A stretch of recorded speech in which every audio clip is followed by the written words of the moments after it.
troisième et dernière partie de l'Africa Newsroom. Nous sommes toujours en compagnie de Raphaël Goma, enseignant, chercheur, et de nos éditorialistes Jean-Marie Bitomo et Jean-François Kandji-Kombe. Et tout de suite, Bamako, la capitale malienne, accueille depuis ce lundi un forum de haut niveau sur l'agriculture intelligente. L'objectif est de déterminer les instruments d'adaptation face aux risques climatiques qui participent les 15 pays de la CEDEAO, ainsi que le Tchad et la Mauritanie. Lisa Siakizimana. Le forum de haut niveau des acteurs de l'agriculture intelligente face au climat en Afrique de l'Ouest a débuté ce lundi 15 juin à Bamako, la capitale malienne, et plusieurs thématiques sont abordées. La thématique la plus importante, c'est l'absence de convergence entre les stratégies et les politiques. C'est-à-dire qu'on a une superposition de politiques, de stratégies et d'initiatives qui ne sont pas articulées, qui ne travaillent pas ensemble. Donc ça, c'est la faiblesse et c'est ça qui est la cause du sous-développement en Afrique.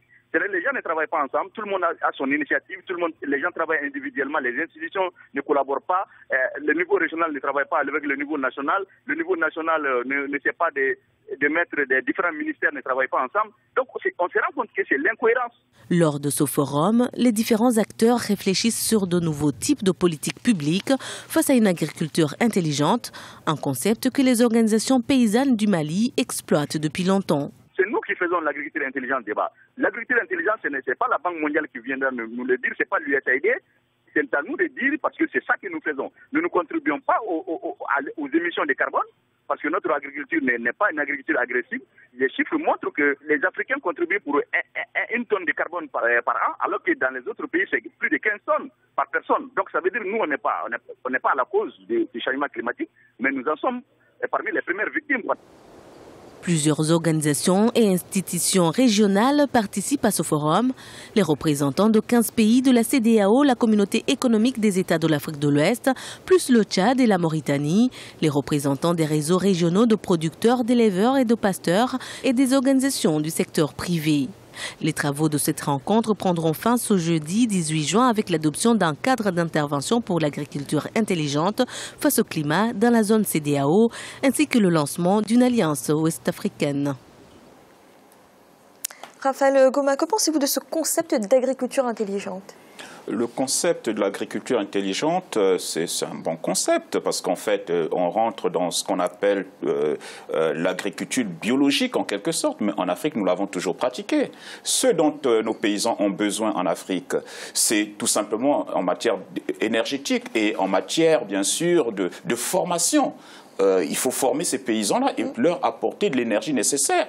Je vous prendrai un exemple que nous avons réalisé avec une association qui s'appelle Jeunesse Feu Vert dans le 93. Nous avons amené des jeunes d'ici pour aller installer une pompe solaire dans un village vers Djougountourou en Mauritanie. Parce qu'il y avait des femmes qui faisaient de l'agriculture qu'on appelle intelligente, qui malheureusement avaient des problèmes d'irrigation.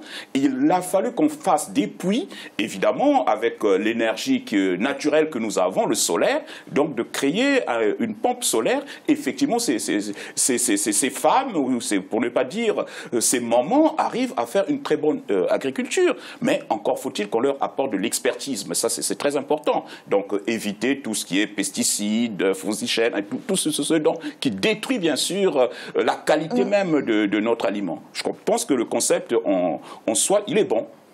Jean-François, alors justement, comme le dit Raphaël, mais aussi le président de la coordination nationale des organisations paysannes du Mali, qu'on entend dans ce reportage, il est assez remonté quand même contre cette notion d'agriculture intelligente qu'il estime être imposée par les organisations mondiales. Comment percevez-vous cette réaction ? Moi, je souscris totalement à ce qu'il a dit. C'était deux choses. Il était remonté contre le concept. Mais en même temps, il disait que le contenu du concept était là depuis longtemps en Afrique. Le concept est un concept. Moi, ce que j'ai retenu, c'est que l'agriculture intelligente, c'est l'agriculture de nos pères, c'est l'agriculture de nos grands-pères. Et c'est ça. L'intelligence, elle est humaine. Et elle est mise au service de l'environnement et au service notamment de l'activité économique. Il ne faut jamais oublier qu'en Afrique, l'agriculture est une activité humaine et que toutes les activités humaines étaient toujours en rapport avec leur environnement. un rapport, une exigence de cohérence et puis avec l'environnement. Et donc c'est cultiver cette terre pendant 5 ans, mais ne pas l'épuiser, changer de terre, revenir dans quelques années, on pratiquait l'assolement, on pratiquait... Donc ce type de réunion est bienvenu, je pense, si on saisit aussi cette occasion-là pour mettre en forme ou mettre en lumière ce qui est l'intelligence des Africains, des agriculteurs africains. Ça ne veut pas dire que nous devons rester dans la tradition. Nous devons nous approprier aussi les outils de l'avenir. Mais nous avons aussi un savoir que nous pouvons contribuer, avec lequel nous pouvons contribuer à l'universel en venant... Pourquoi des agriculteurs de chez nous ne viendraient pas en Europe pour expliquer aux gens ce que c'est que le bio ? Nous avons toujours pratiqué ça. Donc l'agriculture intelligente, c'est l'agriculture de nos pères et de nos mères et de nos grands-pères et de nos grands-mères. C'est ce que je retiens. Merci. Dans l'actualité également, le salon PME consacré aux petites et moyennes entreprises a eu lieu ces 17 et 18 juin à Paris, en France. Cette année, l'événement a été placé sous le thème de la croissance et de l'innovation. Et les entrepreneurs africains ont répondu présents à cette 13e édition. Ibra Ndiaye. Paris, capitale des PME. Le salon Planète PME bat son plein à Paris, la capitale française. Pour cette 13e édition, de nombreux chefs d'entreprise, d'institutions financières ou encore des représentants de chambres de commerce et d'industrie de différents pays ont fait le déplacement. L'objectif pour ces différents acteurs économiques est le même, profiter de cette vitrine pour nouer des partenariats économiques. La constitution même du mouvement patronal ECAM, c'est la PME. Et partout où on parle des problématiques et des questions liées à l'environnement de la PME, nous avons le devoir d'y être. Mais plus encore sur cette édition, parce que c'est la 3e fois que nous nous retrouvons ici, nous avons ramené avec nous 5 PME camerounaises qui sont venues exposer leur savoir-faire, trouver les contacts nécessaires pour les financements, également pour les apports en industrie. Donc c'est la raison principale qui nous amène ici. Maintenant, nous sommes un partenaire naturel de la CGPME et dans tout événement que produit la CGPME, ECAM est partie prenante. Organisée par la CGPME, la Confédération générale des petites et moyennes entreprises, Planète PME permet à de nombreux entrepreneurs ou aux porteurs de projets de rencontrer des investisseurs. La Banque internationale pour l'Afrique au Congo, présente à Paris, se veut être un trait d'union entre les PME dans un échange gagnant-gagnant. Pour nous, en tant que banque qui avons pour objectif de propulser les PME, ce forum était très important, d'autant plus qu'il nous permet de rentrer en contact avec d'autres PME, échanger sur des expériences et proposer, faire voir aux autres PME d'ici que le Congo est ouvert aux investissements, de manière à ce que les PME intéressées à aller investir au Congo viennent en passant par nous. Donc nous sommes un canal pour les PME qui aimeraient bien investir au Congo. Voilà. Ren Essob Madje est chef d'entreprise. Elle est venue du Cameroun avec un seul objectif, élargir son partenariat d'affaires. Le salon Planète PME est un des événements majeurs où justement les dirigeants, les patrons d'entreprises peuvent venir s'informer sur les prestations pour leurs salariés, pour eux-mêmes, sur les financements et nouer des partenariats d'affaires. Il y a la présence de différentes délégations qui viennent d'autres continents, donc ça permet d'échanger, de trouver des fournisseurs, voire des distributeurs, ou même d'élargir son portefeuille. Donc il y a clairement une dynamique sur l'international et l'export. Rappelons que le salon Planète PME a été créé en 2003. L'édition 2015 ferme ses portes ce jeudi 18 juin et devra battre le record de l'année précédente qui avait accueilli 9000 visiteurs. Jean-Marie, que pensez-vous de ce genre de rendez-vous comme le salon Planète PME qui réunit les PME à l'international de tous les continents? Je pense que c'est une bonne initiative, Fanny, tout simplement pourquoi? Parce que, bon, il y a une nécessité d'avoir un contact, si vous voulez, un échange d'expérience entre les chefs d'entreprise. Au fait qu'un salon comme celui-là puisse se tenir à l'extérieur, ça favorise, si vous voulez, que soit la diaspora est présente. Vous avez des gens qui sont sur place, qui se déplacent pour assister à ce type de salon-là. Et ensuite, vous avez les étrangers qui viennent dans le salon par curiosité, dans un premier temps. Et deuxième temps, ces salons-là peuvent ouvrir les yeux aux investisseurs sur les secteurs, c'est-à-dire qui sont des secteurs dynamique chez nous.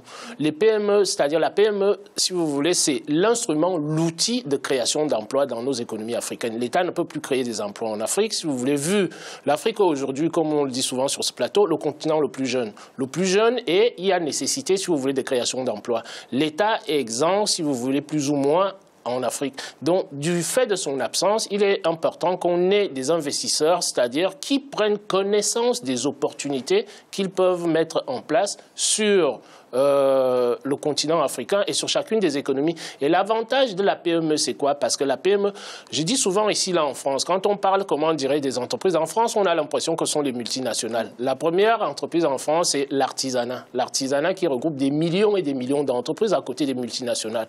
Dans nos économies qui sont en phase de croissance, de décollage de croissance, il est nécessaire, si vous voulez, de mettre le paquet sur la PME, qui est l'outil, l'instrument nécessaire pour notre développement. Aujourd'hui, c'est uniquement par le biais de ces échanges d'expériences-là qu'on peut espérer que l'Afrique, pour pouvoir décoller au niveau économique, malgré toutes les émergences qu'on nous, pratiquement, on nous donne à chaque fois des dates, mais ces dates-là, je me pose toujours la question, est-ce que les acteurs qui nous donnent ces dates-là, est-ce qu'ils ont fait des analyses en amont? Est-ce qu'ils ont fait de la prospective pour essayer de voir quels sont les instruments qui sont les opérationnels par rapport aux nécessités de nos économies? Les multinationales que nous avons chez nous dans nos économies, ce sont les multinationales qui sont là, si vous voulez, qui tirent le maximum de bénéfices, mais qui, par contre, de l'autre côté, créent le moins d'emplois possible. Quand on voit que dans nos économies, vous avez pratiquement quoi? Dans la plupart des économies africaines, vous avez pratiquement entre 70 et 80%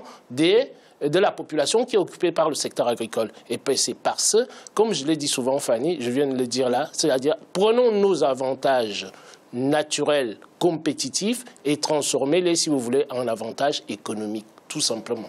Donc, le salon pour la PME, c'est un très très bon salon. Merci Jean-Marie. Et tout de suite, notre chiffre du jour. Le financement des élections en République démocratique du Congo, initialement estimé à 1,2 milliard de dollars, a été ramené à 900 millions de dollars, un montant annoncé par Léon Kengo-Wadondo, président de la Chambre haute du Parlement.